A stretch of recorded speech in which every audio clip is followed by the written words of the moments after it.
Coming up on Nebraska Stories, on the road with Hear Nebraska's Andrew Norman, recreating historic Cornhusker football broadcasts, surviving a near-fatal summit of Mount Everest.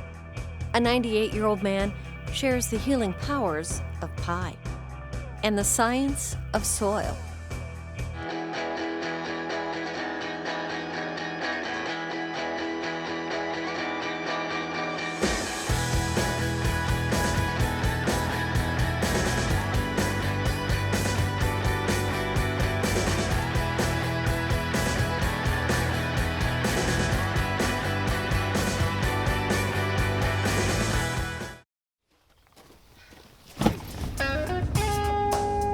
So the day starts out early. We have 4 different vehicles. I'm driving a pickup and trailer that hauls the stage. Angie and I have our toddler in tow. Where are we going? The production crew begins setting up the stage. I mean, if we were up a little further, Okay, yeah, you're right. then there might be a little bit more of an easier angle. Once the concert starts, the bands are performing. And then we tear the stage down and start it all over and do it the next day.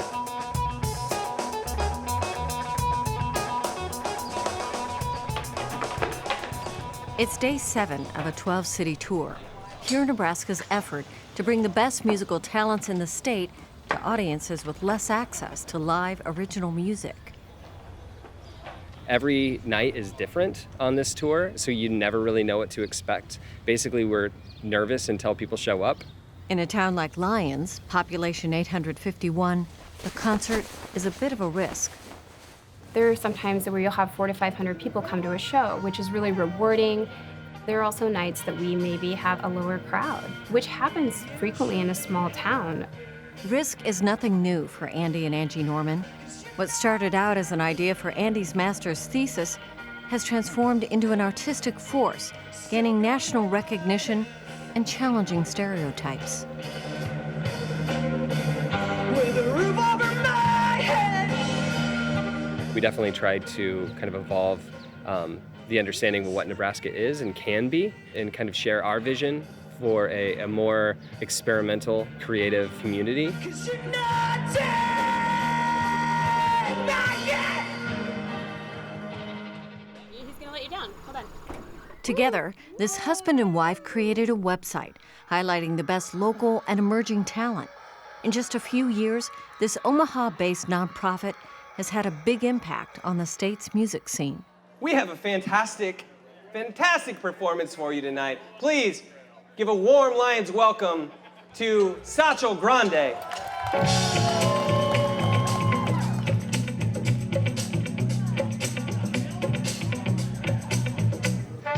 We're fortunate to have Hear Nebraska, for us to be on their radar. We often don't play on Main Street of many towns. They've taken music from the state and made that their export. It's just an awesome outlet to share what we do. 'Cause I'm not coming down. Even the couple's 2-year-old son, Townsend, is along on the adventure. It's really fun to have the whole family along. It presents some challenges, taking a kid to 12 towns. One of the biggest challenges is cultivating an appetite for what Andy calls original art. That's the biggest challenge for sure, is to communicate to the community why this matters, why original art matters, why it's worth supporting. There's a risk involved. We're challenging people with new forms of music. Well, I know it gets better, but it won't get better. Keeps raining in my head, I blame it all on the weather. Wanna drive all night with my headlights off. What kind of music do you like? I like country music, and see, we're not playing that. We're not layering that. This is a country band. Yeah, but I haven't heard the songs that I know. You're not going to hear the songs you know because they're original bands. Oh. Not only has economic implications, but it also is really critical to providing a reason for people to want to stay. I think we need to do a lot more as a state to tell our story that, it's more than just football and agriculture, which are great, but it's also, music and art, entertainment. The tour features nearly 50 bands across 12 stops. With each location, presenting its own challenges. So the radar doesn't actually show anything right now. I don't know if you've been looking, and it shows a storm at 11:15 or so. So I'm hoping that this will just kind of dissipate and we can get the show through. The backup option is this gym, but it'll sound horrible. And we also have the VFW, but it's 80 capacity. Near the end of the tour in Andy's hometown of Imperial, a rare summer rainstorm forces a plan B. What did you think about the gym? It's Is it possible? bad, but it's possible. I know It's definitely possible. So power situation is okay? I don't know, man. It's gonna be rough. Is it okay if we move in here? Yeah, absolutely. Okay, let's do that then. With a solid turnout, but skies that just won't clear, the concert moves inside with hopes that the crowd will follow. Got it.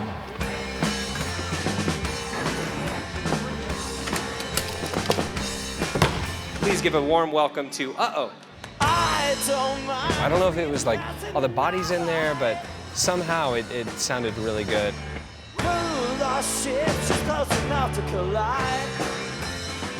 Shows like this never happened when I was in town, when I lived here. I used to do pegboard right there. I love his passion. I just really, really appreciate what he's doing. He's passionate about promoting Nebraska music. He's from a small town, Imperial, I think. And I climbed the rope right over there, poorly, but we didn't have a whole lot of concerts.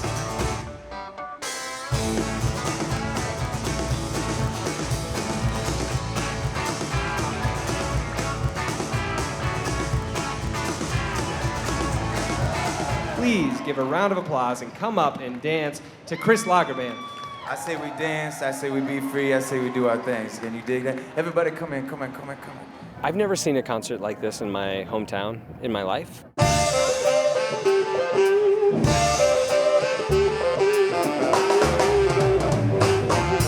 That's just the way it goes, child. Typically a concert would feature 3 bands that sound exactly the same, have no real connection to this place. And tonight we heard 3 bands and a DJ who are all from Nebraska and who all sound very different. Nebraska is more of an agricultural hub, so we need things like here in Nebraska to take all the people that create, and we need a platform, and here Nebraska is providing that platform.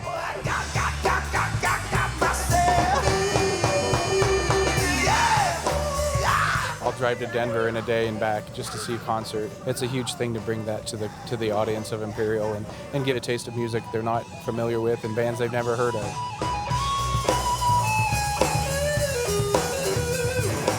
Tonight we had a really fun time. We had a great concert, and I think it could serve as a model for other towns. Towns can do this themselves, and we hope that we can kind of inspire that.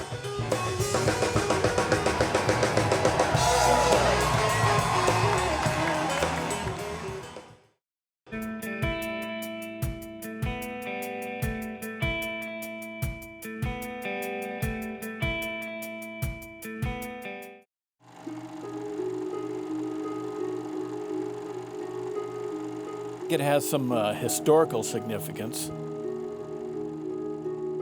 because I've gone to the libraries and the TV networks, and they did not save the video or the film or the audio recordings because that stuff either got lost through the years or it got erased and reused, and through various channels I've managed to track some of them down and save them.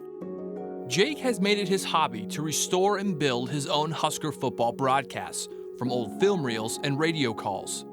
It all started as a fan wanting to watch a classic matchup. Today it's the showcase of college football as we look at the number one ranked team in the nation in the white jerseys, the Cornhuskers from Nebraska.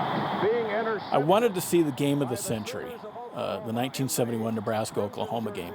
I was only 9 years old at the time, and I didn't grasp the magnitude of the game. And, you know, I wanted to see it again. And then it just kind of snowballed from there. After writing into Huskers Illustrated asking other fans for game film, it opened an avalanche of responses. and his collection grew quickly. At that time, I think I had 20 games. Right now, I probably have close to 1,000 DVDs just of Nebraska football. Jake has to get the film transferred to a digital source, and then it becomes a painstaking process of making his own football broadcast with the video and radio call from the game. The problem I run into is the silent films are 30 minutes long. The radio audio can be over 2 hours. So I would insert maybe a still photo of a player, maybe a graphic as far as how many turnovers or first downs or some statistics. So I eventually got that filled in so I can make if I have a silent film and a radio audio together, I can pretty much make my own broadcast.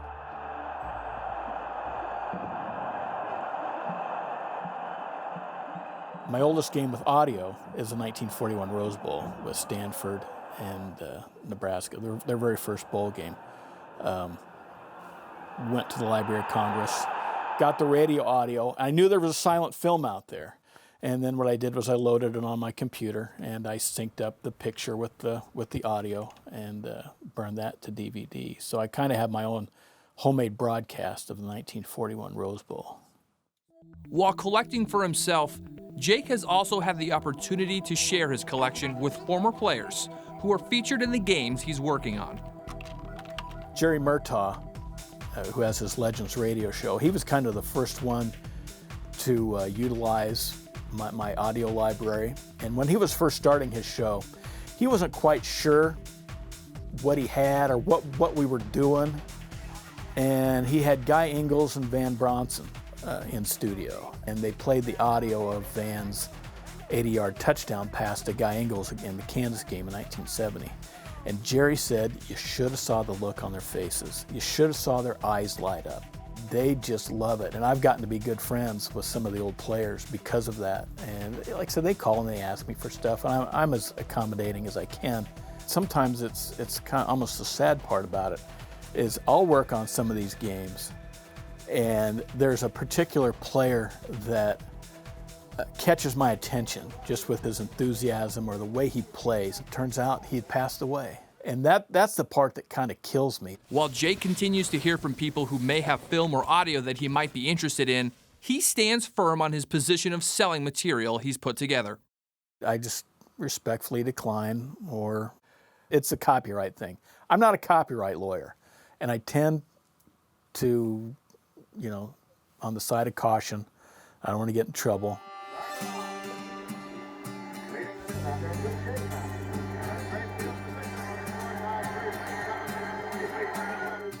I don't know that I'll ever stop recording stuff. I record games now, and I record 2 versions, one with regular TV broadcast and one with the radio audio over it. So I don't know that I'll ever stop. It's worth it. I don't even think about the time I put into it because I like doing it. It's just something I do. I mean, it's, I'd say, well, it's just like a golfer who, he goes out with his buddies early in the morning and he comes back, late in the afternoon and say, do you realize you've been golfing for, 14 hours today? And he'd go, no, I was out with my buddies. I was having fun. And that's the way I look at this stuff. It's fun doing it. I don't even think about the time that I spend on it. So.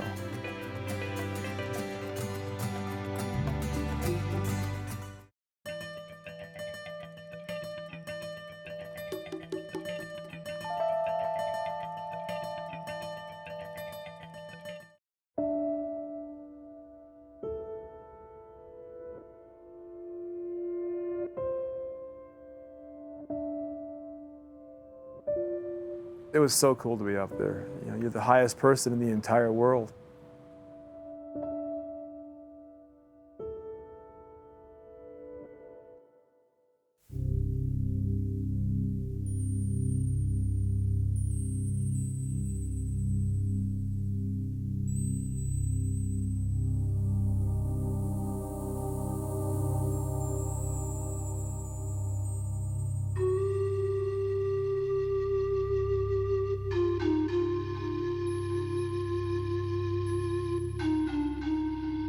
Tents were truly blowing away with people holding on to them. one tent lifted off the ground with 3 people sitting inside it.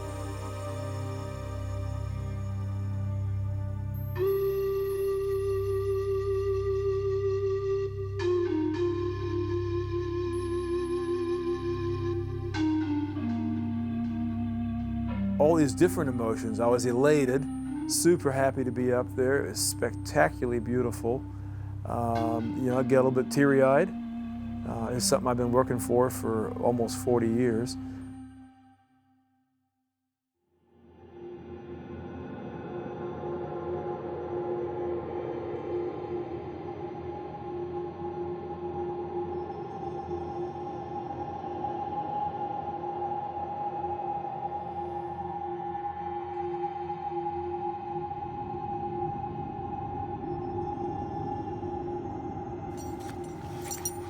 It wasn't bad at first, it was just, oh, I'm a bit breathless. By the time I got to the South Summit, which was, again, should have been 20, 30 minutes of walking, took me 2 hours, I realized then I was in trouble.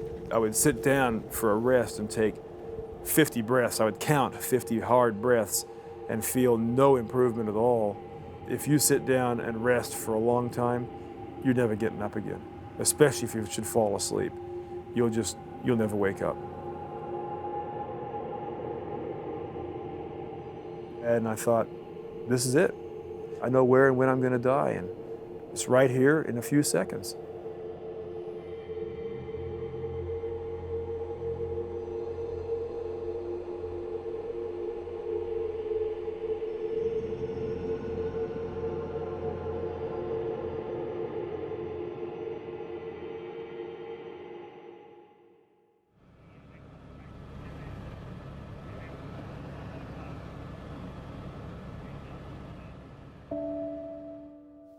Yeah, so you can look back and go, well, I got to the edge and I didn't step over and I pulled back just in time and it all worked out, but it was too close for comfort.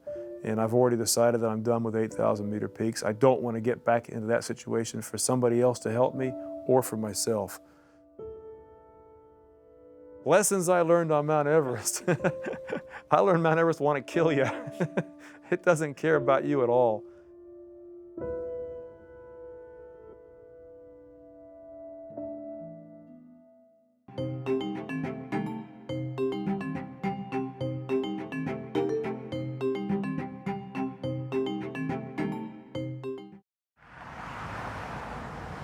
If you're looking for a good dessert in Hastings, you can find plenty of places to get a sweet treat.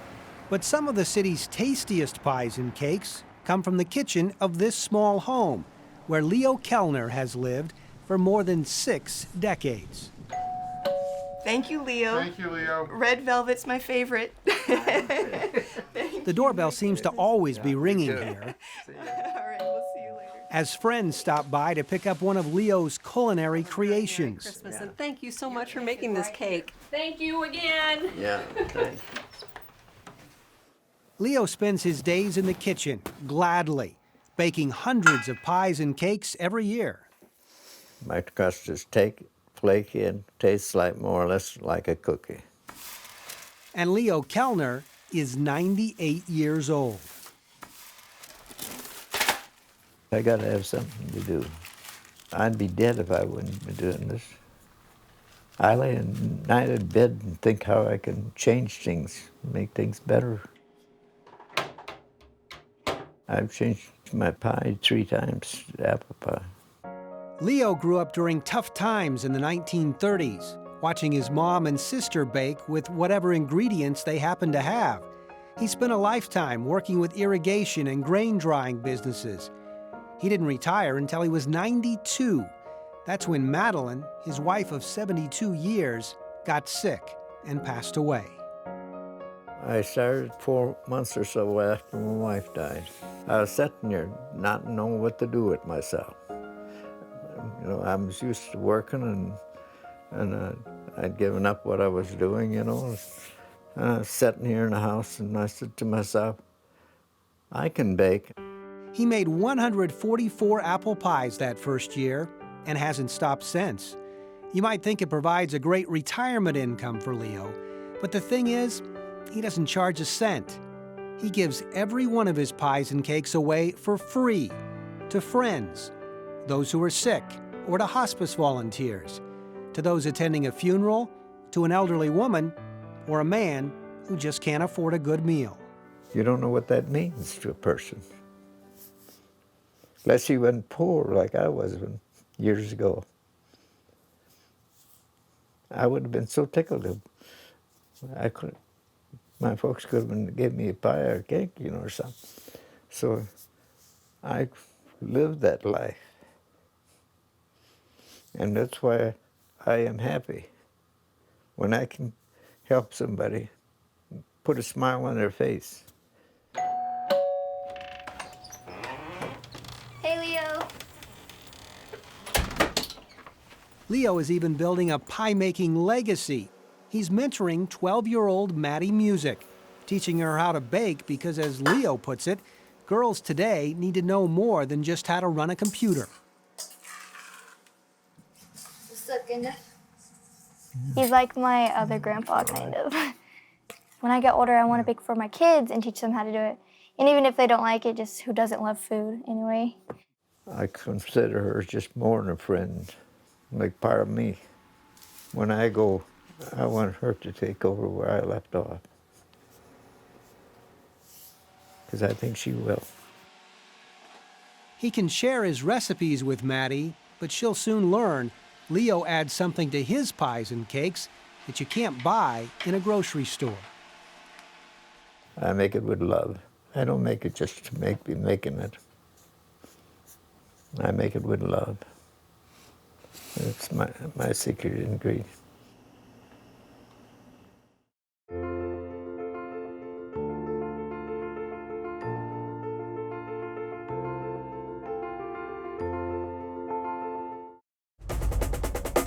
We can have BTs, which is clay accumulation. We can have Ys, which is gypsum. And Zs are other soluble salts. Ks are carbonates. So you might have to have things like gravelly, very gravelly, cobbly. This is a regional collegiate soil judging contest.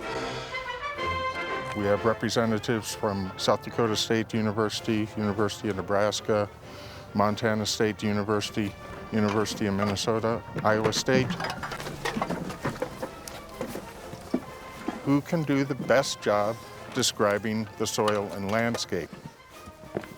First, Group C will go in, then A, and then B.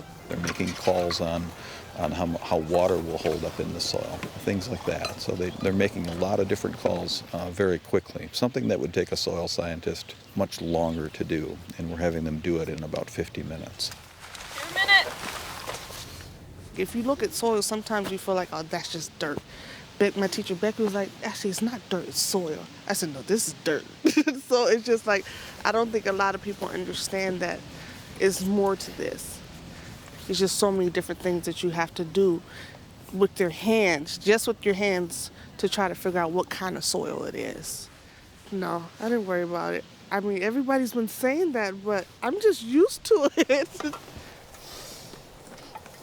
Being able to determine, for example, the wetness class of a soil might help a farmer know if he should leave land in permanent grass or if it would be suitable for tillage. Knowing about how the slope impacts erosion potential of a site can be useful for a producer. So it does have implications for production agriculture. Of course, that's what the plants are growing in. That's the medium, essentially, and understanding how water moves in that medium and how nutrients are tied up in that material is really important for agronomy and understanding how your plants are growing.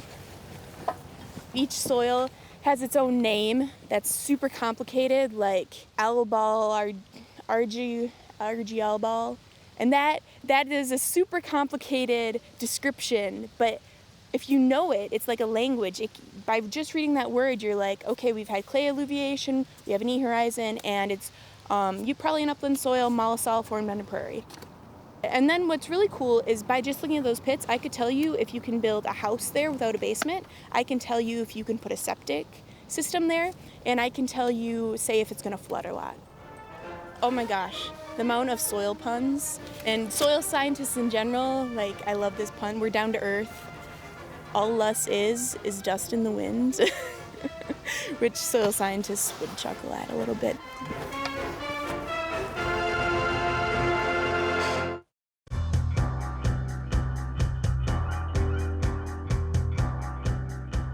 Watch our stories online at netnebraska.org/Nebraska Stories and go to Facebook to like us and leave a comment. Join the Nebraska Stories conversation. Nebraska Stories is funded by the Margaret and Martha Thomas Foundation, the Nebraska Department of Roads Highway Safety Office, the Nebraska Tourism Commission, and First Nebraska Bank. Sustained funding for arts coverage on Nebraska Stories is provided by the H. Lee and Carol Gendler Charitable Fund.